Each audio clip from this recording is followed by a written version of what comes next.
Habari za wakati huu mwana Hot Drop. Popote pale ulipo, bila shaka wewe ni mzima wa afya, karibu sana. Tufollow kwenye mitandao yetu ya kijamii ya Instagram, Facebook na Twitter kwa ajili ya taarifa nyingi zaidi na zaidi, na hapo utakuwa updated na utakuwa karibu na sisi. Usisahau pia kusubscribe kwenye YouTube channel ya kwetu. Tunakwenda kwa jina la Hot Drop TV. Bonyeza button ya subscribe, kisha bonyeza ile alama kengele kwa ajili ya kupata taarifa ama notification pindi pale tunapokuwa tunakuletea habari mpya kutokea hapa.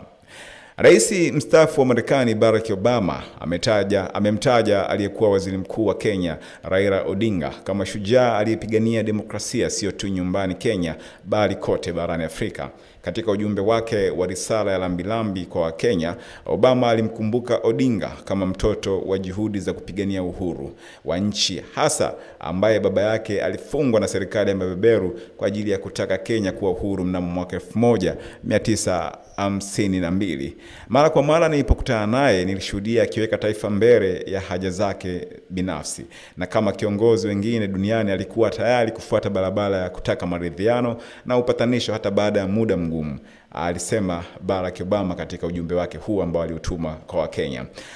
Obama ambaye ana siri yake kutokea huko kaunti ya Siasa alikozaliwa baba yake Hussein Obama, anamkumbuka Raila kwa jinsi alivyompa mapokezi mazuri alipofika nchini Kenya kwa awamu ya kwanza ya uongozi wa Mwai Kibaki, wakati huo akiwa senator wa jimbo la Illinois.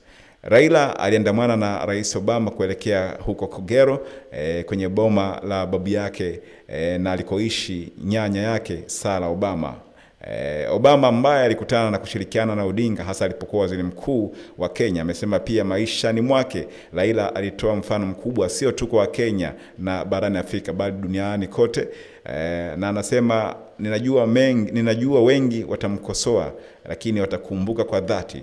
Michelle nami tunatuma salamu, risala zetu za lambilambi kwa familia yake na raia wa Kenya.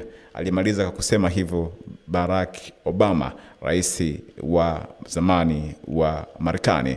Bwana, asante. Bila shaka utakuwa umesikia salamu za lambilambi kutoka kwa Barack Obama. Ameweza kumuelezea kwa ufupi Raila Odinga kwa namna ambavyo anamfahamu na kwa namna ambavyo anafahamu jitihada zake ambazo alikuwa akizifanya kwenye kuhakikisha taifa la Kenya linasonga mbele, uhuru lakini haki pia inatamalaki mahali hapo. Asante, endelea kutufollow kwenye mitandao ya kijamii ya Instagram, Facebook na Twitter, lakini pia YouTube tunakwenda kwa jina la Hot Drop TV. Kaa karibu na sisi kwa ajili ya kupata update mbalimbali hata kwenye mitandao ya kijamii pia. Asante na uwe na wakati mwema.